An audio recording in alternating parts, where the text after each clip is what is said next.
Thanks to Jared for being so generous and sharing his practices with us.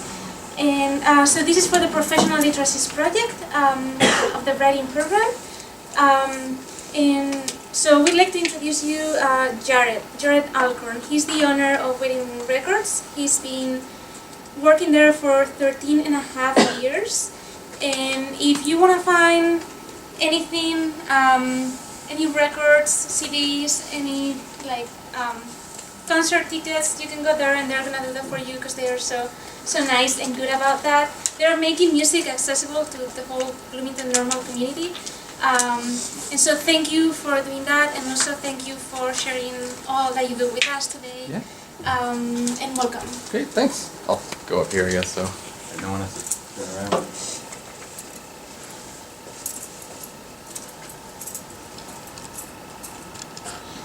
Hi. I'm Jared. I'm going to make this really informal because I don't really know how to do. I'm not going to lecture you. I don't know how to do that. So if I'm talking about anything and you have questions, just ask me while I'm talking about it because I'll forget later.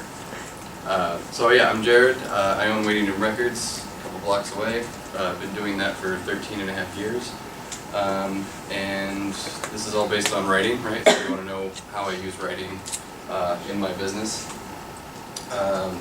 So most of it is for giving the customers information, and we want to be able to convey what we have to the customer in the best and easiest way possible.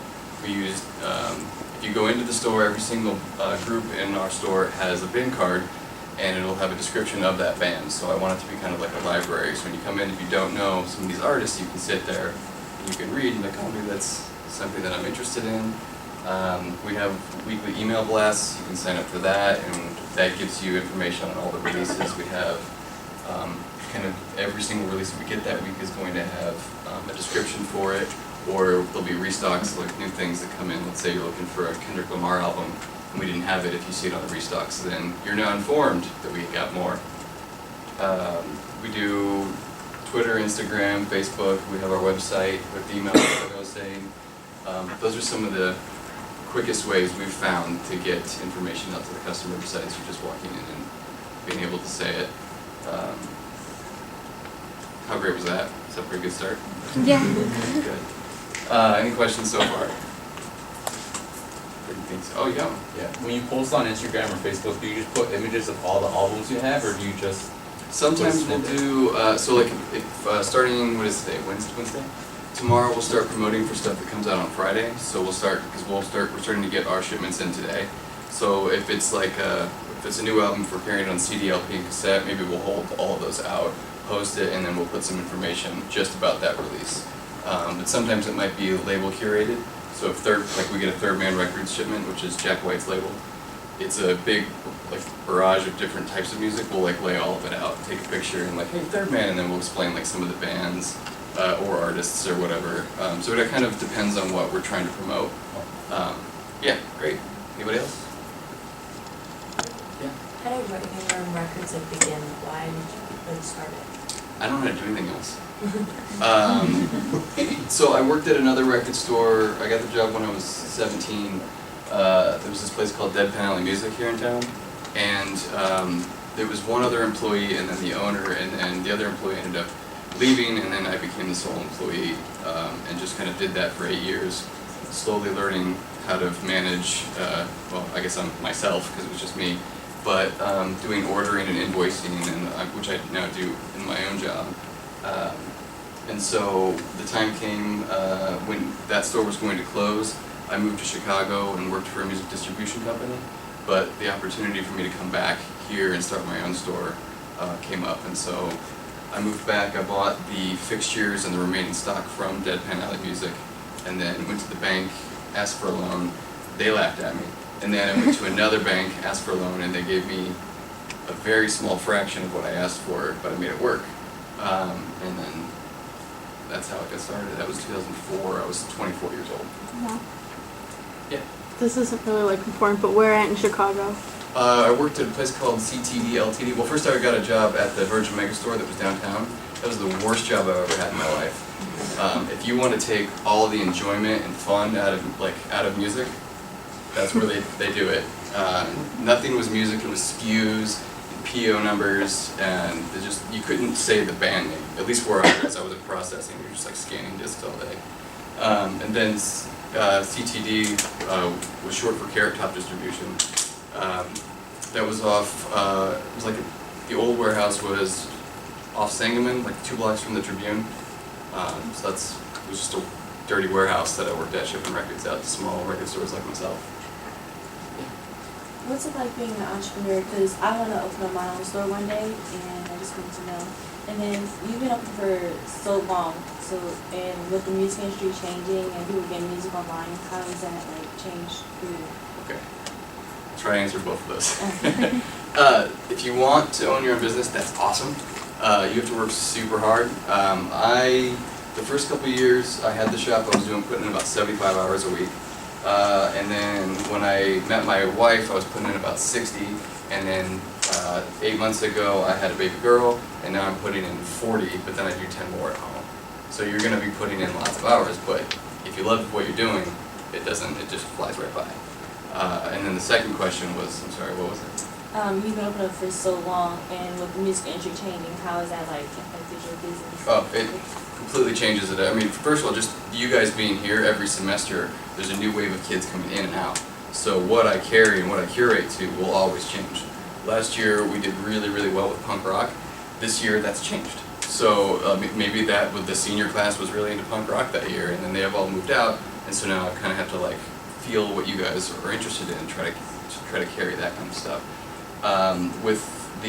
When I started my shop, CDs were slowly starting to go out, but we still carry CDs and we still do really well with them. But people were downloading more and more, and everyone was worried that downloads were going to kill the industry. And then at the same time, I even carried vinyl back then, but vinyl, started to make its perk on its way back up.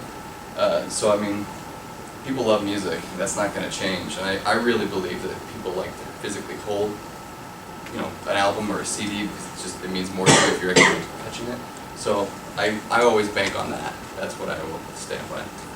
So like you were in Chicago, like why did you choose to come back to like Bloomington, or like did it have anything to do with like this being like a college town? Or? I knew the town. I knew the community. I just told some of you guys read the transcripts. I'm really big into being like about my community. If you know your community and you can do something, they're more willing to you're willing to meet them and they're willing to help you out. And so in Chicago, I probably could have done what I'm doing, but how many record stores are in Chicago? Every single block probably has one. Or I can definitely say I've been in Seattle, there's definitely one every other block. But here I know people. I had already worked at a record store for 8 years. I kind of was versed in what people were at least wanting to buy, and I thought I could continue on with it. Am I answering everybody's questions okay? Yeah. All right. Yeah, what's up? So you have to get like a feel for like what people want. What are some strategies that you guys use to try to get an idea of what like the new freshman class or like new students want? Okay. So and that's all going to be great because it'll bring back to writing more. So the labels, so releases come out on Friday, and I deal with a bunch of different labels. So either it could be a small independent label, or it could be the big majors. They'll send out solicitation sheets, and what that is, some companies are better than others. You would think a company like Universal would give me like lots of information, but they give me like 2 sentences, like new album. Great. How am I supposed to help people out with that? But some of the indies, they really want to explain who this band is and whatnot. And so they'll write a paragraph or so, a description. Sometimes they'll highlight like, hey, this album has, this person from this band is playing on the album, or it's a collaboration piece with this group. So I'm reading all day long these one sheets, which is just one piece of paper explaining to me, like it's got the image of the album, the track listings and whatnot. And it's just kind of up to me if I can sell that in my store. And then I'll take that information, and then when we get, I'll order up, and then when it gets closer, I'll start conveying that information back to you. Like, hey, this album's got this person playing drums, and they've got a guest vocalist here, and this. And honestly, 50% of my job is guessing. Just like, I hope people are into this, or like, I'll try to catch up and read reviews, or if a band's getting a lot of press, I'll try to do that. When the Grammys happen, I try to bring in some of the stuff that got nominated, because people are oh, that got nominated, I should probably go listen to it. So trying to pay attention wherever I can, but there's so many sites where people review, and there's so many different genres to follow. I'll never be able to catch them all, but I try my best. Anybody else? Okay. What else would you guys like to know then? You guys have any things you want to pay me? Yeah, what's up? Do you sell songs in different languages? We can order anything that's available worldwide. Most of the stock that we have in is going to be just general. It doesn't have to necessarily be from the U.S., but like we have a very tiny international and world section. But then you could be a band from Chicago that doesn't sing in English, and we carry that too. So it just depends on, like, one of the things we do is special order, and there's no charge for that. So if you can't find it online, I know a lot of people can order it online. Sometimes you'll get hit with random fees, or if you're getting it from overseas, then there's like higher shipping costs. I'll just tack it onto my next order. That charge doesn't hit you at all, and then we have what you're looking for. But there is something that comes up in the store too, where so there's different pressing plants all over the world. And so sometimes something might be pressed in Spain, but it doesn't necessarily mean the music has been transferred into Spanish. It's just that's the pressing plant. So like right now, some of the major CD pressing plants are, for the US in general, are in the Netherlands and Mexico. And so all US pressings of CDs from the majors are from those two areas. Did that answer it? Yeah. Okay. Do you think like your own like personal taste in music has like any bias towards what you like stock in the store? Yeah, I mean, there's that whole don't get high on your own supply thing, but at the same time, I want to be able to, I try to always play stuff that we have in the store, and I encourage my employees to do the same. That way, if you hear something, what is this? I can be like, hey, here, I have it. But every now and then, I want to listen to something that I really like, and I hope that someone enjoys it, but if they don't, no big deal. But I do, if I'm ordering from a vendor, and I need to fill a few spots, I'll be like, well, I really like this record. It might not be something that other people are into, but there might be that person that comes in and it's like, hey, I'm looking for something kind of like this, and I'm like, let me play it for you, and then here, I have the item. So sometimes, I guess. Yep. Are you guys more focused on like old music, or are you pretty balanced between old and new music? We do a lot of new, but we also have a lot of old as well. I try to keep up with new releases, but we have tons of used stuff. And I do a lot of reissues. So older bands that, like I think this week there's a bunch of metal bands from the 70s and 80s that are putting out stuff again on vinyl, so I'm bringing that stuff in too. And then our strongest like genres in the store, that always changes, like I was saying, but we've always done one with metal, punk, hip hop, and soul music kind of goes in and out from there, and then electronica from time to time. Yeah. Do you sell more like the older records or newer records? It depends on what I put out. So like for the used stock that we have, it kind of depends on what the community brings to me. And so I try to put used stuff out as much as possible. And we'll do videos, and we'll write up something and kind of throw that on Facebook or Instagram or any site, and then that's great. I mean, I have a whole basement full of used stock that needs to go out, and then I've got a wish list of ordering that happens. So I try to keep it a little bit of both. Anybody else any other questions? You guys want me to talk about anything else? You can tell us about the things that you brought and sure. how they came to happen. Yeah, and let me, when it happened. Thank you. I guess if you want to take one of each and pass them around, that'd be great. Thanks. So one of the things that we just started this week is when you buy stuff in the store, you're like this little pamphlet, and if you choose to get a paper bag. Oh, sorry, can we share this as well? Yeah, we have stickers if you want them, take them. If not, you can pass them on. This is another way for us. We're trying to continue to be able to, so Facebook has just changed its algorithms where you're seeing less and less from businesses, which personally is great. But at the same time, as a business, I'm a little upset about that because when I started using Facebook for my store, it was free, and they keep finding ways to knock down that free and start asking me to pay for it. And I'm not gonna, if it was free before, I'm not gonna start paying for something that used to be free. free. But so they keep changing, and it's getting harder and harder to reach you guys, or anyone for that matter. So we're trying to find new ways of doing it, and one of that is this little hand flyer. And this one is just explaining all of our social media sites for you to kind of follow up on, and then if you fill this out with your email address, you'll be on our weekly email list, and it's just a normal email, and if you don't like it, you can put it in your spam folder, you can just ask us to be removed. But this is just another way of us trying to bypass some of the online ways of them trying to charge us just for doing normal business. When you have a business, if you're especially wanting to have your own business, everyone and their family members are going to come out and be like, hey, give us money instead. And you're just going to be like, no, no, no, no, no. I mean, I got 4 calls today from people for credit card companies, and it's like, man, no. And then tomorrow I'm going to get 4 more, so you're going to be bombarded with that kind of stuff.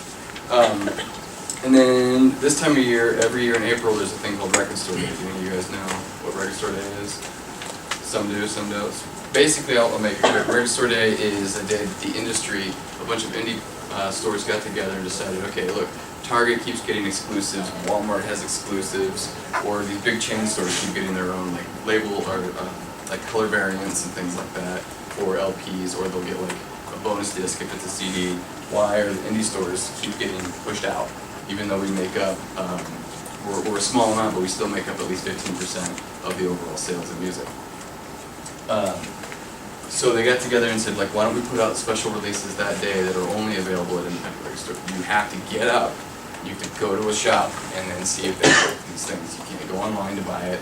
And there's a lot of really great rules and regulations to follow in order to be part of this great day. But we make it a big party. The store, the way we do it is we have a big line, but we work with other businesses, which helps promote our events as well as their businesses. But like Coffee Hand will come out and give out free coffee in the morning and bring out free donuts from one of the local donut places. Last year we worked with Fort Jesse Cafe where they all wore waiting room t-shirts while they were working that day and made a bunch of posts for us.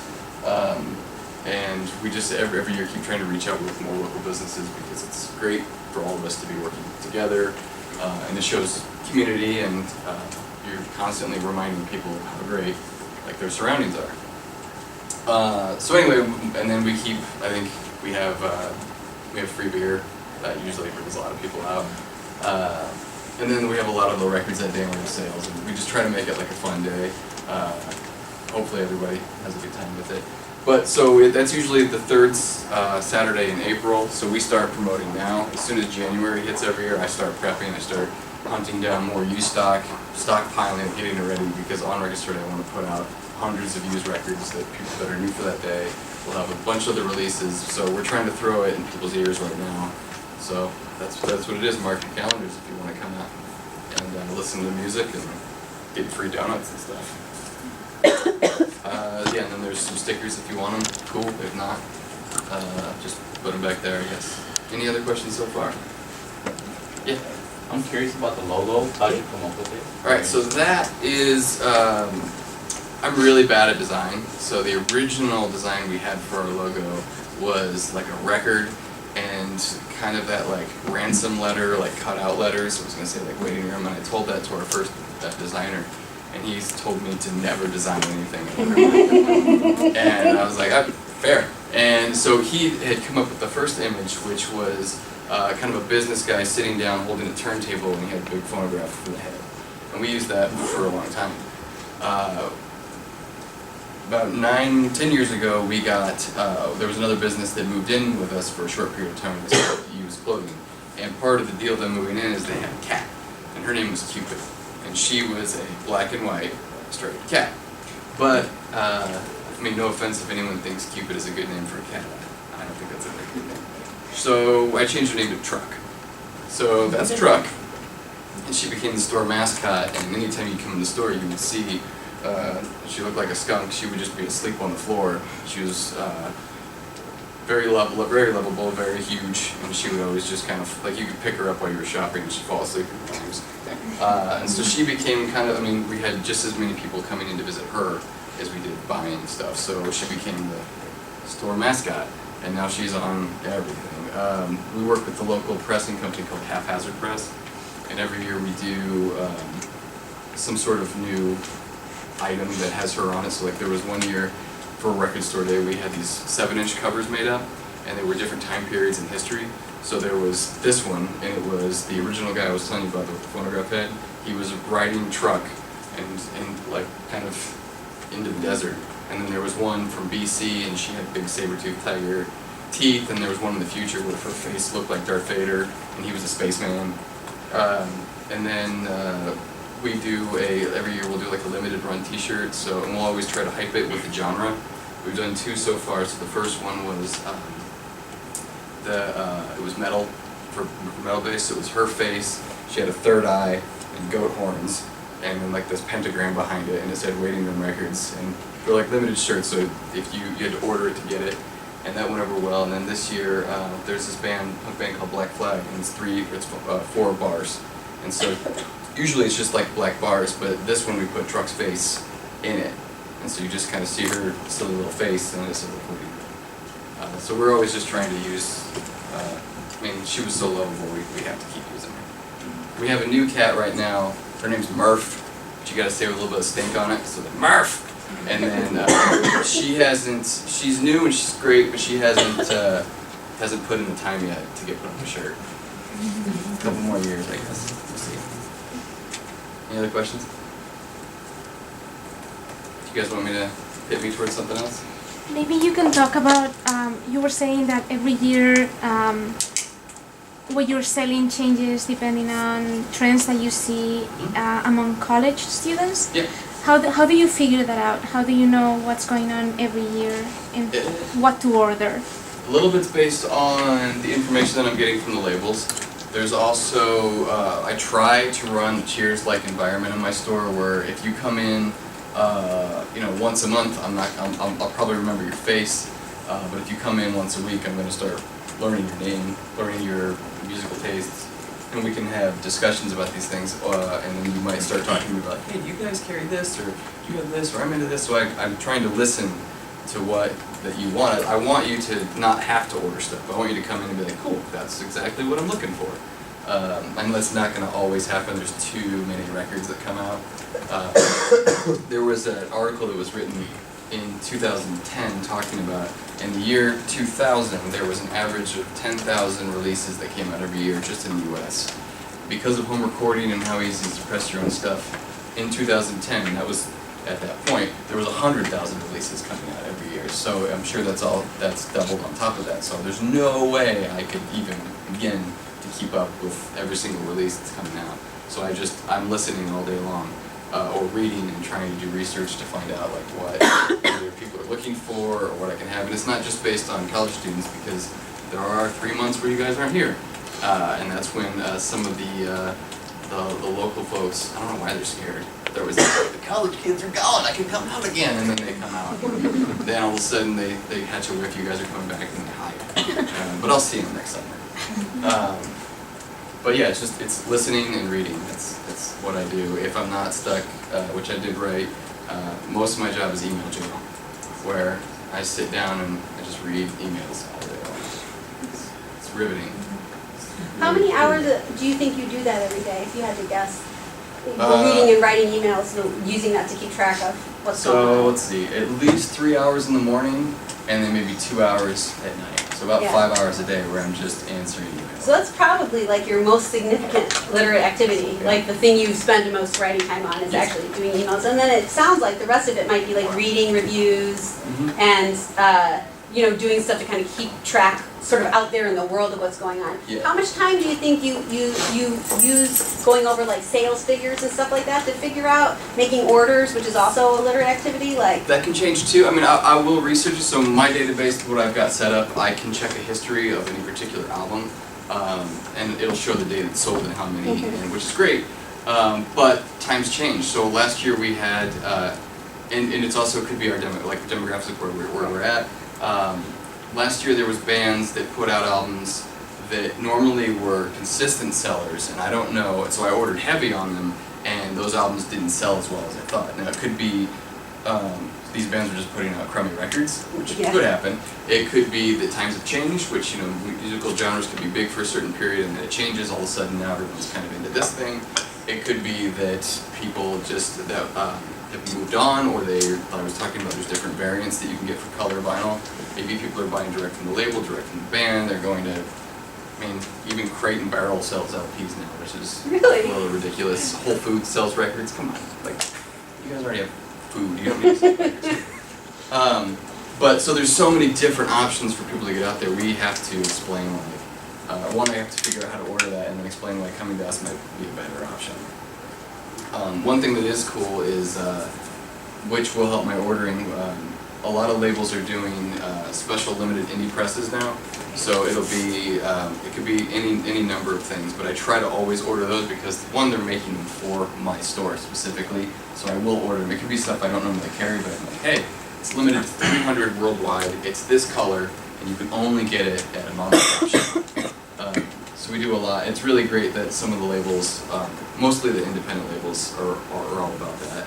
And I try to show them respect back by giving them my money. And Although sometimes when somebody gets big, they'll do that too. You know, Yes. like they'll start their own indie label so that they can press some stuff. Yeah, and they have complete control over Yeah, their stuff. yeah. I know Arcade Fire, their last record, I didn't order the regular version because you can get that anywhere. I ordered the one that they had specifically made for the independent record stores. So there was two different covers. One was called Day, one was called Night. The Night cover just had different artwork, and so I made sure I ordered that. And so you'll never get the regular version of my store. And same with the new Beck album. They made one specifically with a color just for our store. So we'll only carry that until it runs out, and then you'll get the regular one. Any other questions on that?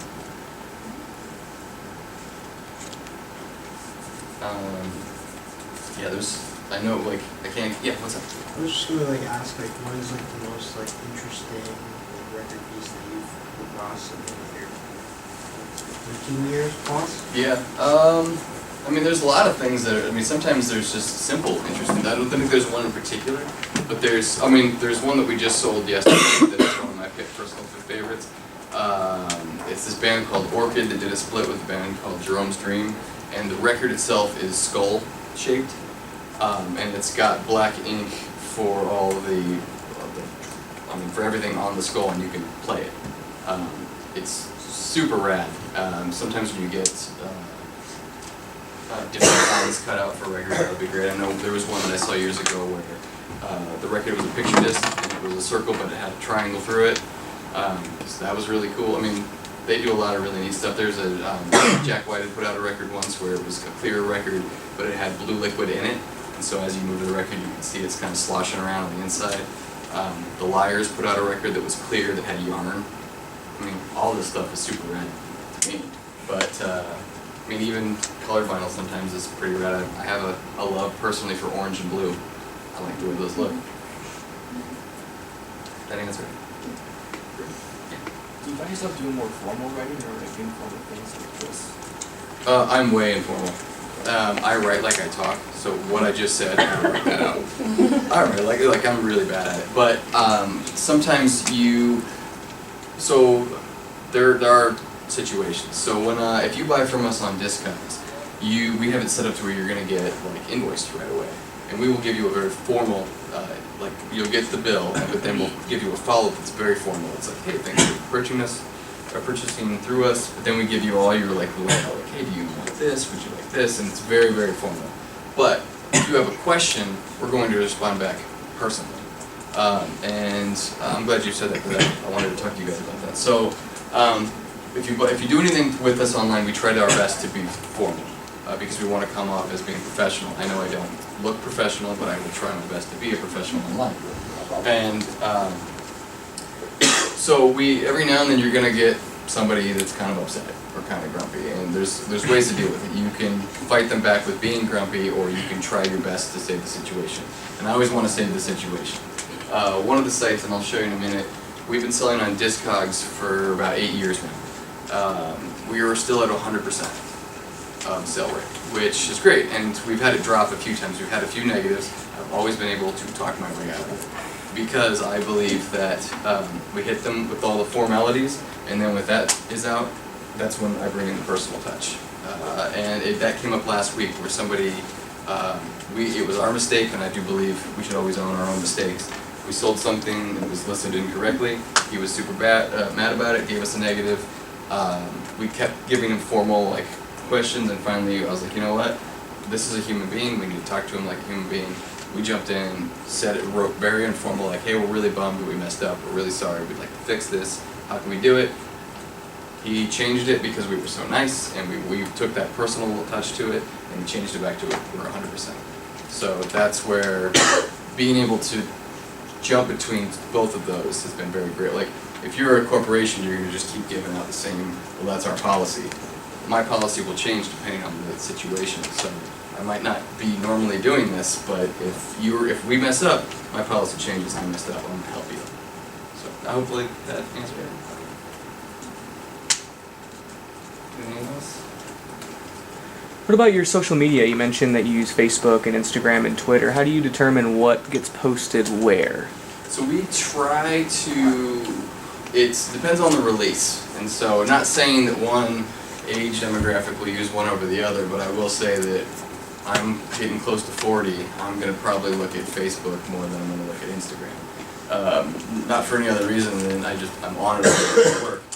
So if it's going to be a reissue from like a band from the 80s or 90s, I might first promote it on Facebook because I'm going to try to hit that age demographic that might want it.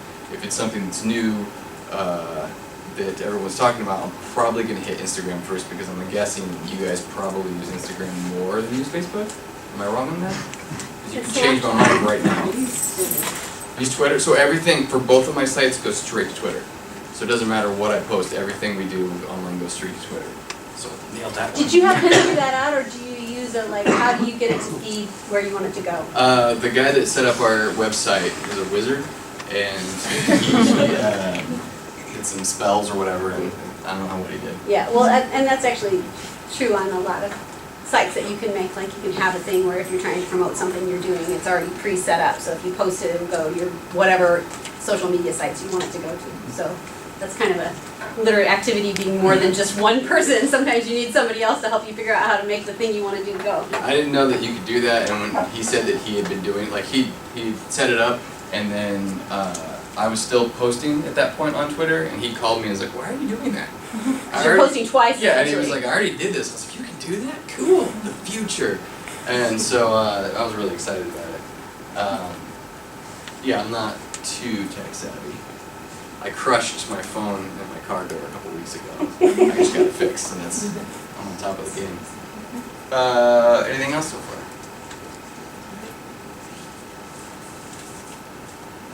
If you want to show us the page that you were talking about before. So, and I guess I opened up a bunch of windows so I can show you guys some of the things I was talking about. So even though I am in email jail, I try to keep up with it, so I've only got 10 that I've got to read, but each one of these is going to take me 20 minutes to a half an hour to decipher and get back to it. Here is our Discogs page. So we have sold over 6,000 items, but we're still at 100% rating. That's because I always try to reach out and just be helpful to people. So, and I have to follow all that up with writing. When it comes to the website, that didn't work. Okay. Yeah. Pretty gripping website, that's me. But anyway, if you go to normally if you go to the blog, it would show you, there'll be web banners that the labels will send to us, and we'll highlight and give a description of every record that we're promoting with that web banner. And then all these links will take you wherever. We do sell tickets for the Castle Theater here in town, and there's a new club that just opened called Night Shop. We're going to start working with them. That's a small, like 200, 250 capacity venue that just opened up just a couple weeks ago. When the labels will solicit me with stuff, they'll send stuff like this, where it'll be a picture of the band, they'll give me the track listings, and then they'll give out some album facts. So I've got to read this and then figure out if it's something that I can sell in my store. I think any of you guys might be interested in it, And then if it's a bigger band, sometimes they'll explain, or if the band has a more history, if it's like Depeche Mode or something, they'll explain like, hey, they won these awards, if we're giving up this press right now, or they're going to go on tour. This is a small indie band, so I'm not going to give you too much. But this is the kind of thing, so every solicitation date will be, every label will have up to maybe 60 releases, so I have to read every single one of these and decipher if I need it or not. And I'm always going to need this stuff. So yeah, pretty exciting. With Facebook, usually we'll do, I don't think I have internet connection, so that's not going to work, but we'll do, there's me giving the thumbs up to this free record. So we try to do giveaways all the time, and this is another way to try to use social media. We have to explain like, hey, we got this signed Lucas Nelson record, it's totally free.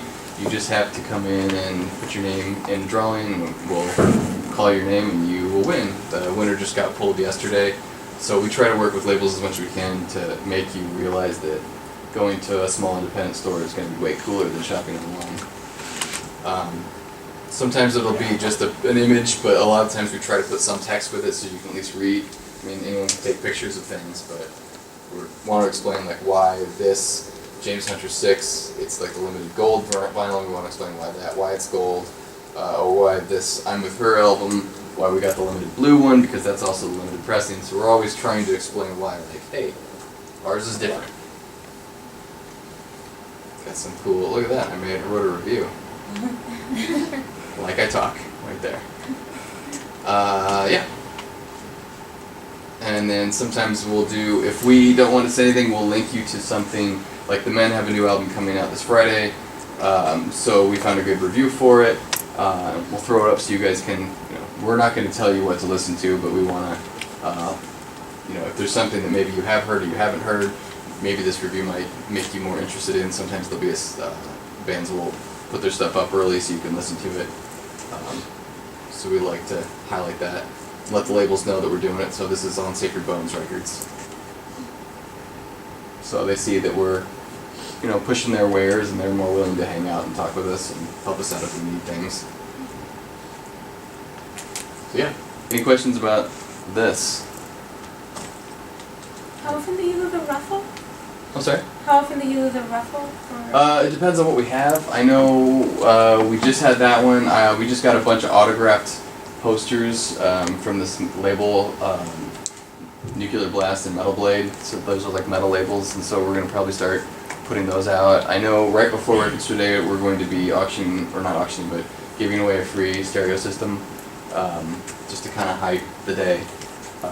So there's that. Yeah. Pretty exciting, I guess. Does anyone have any other questions for Jared?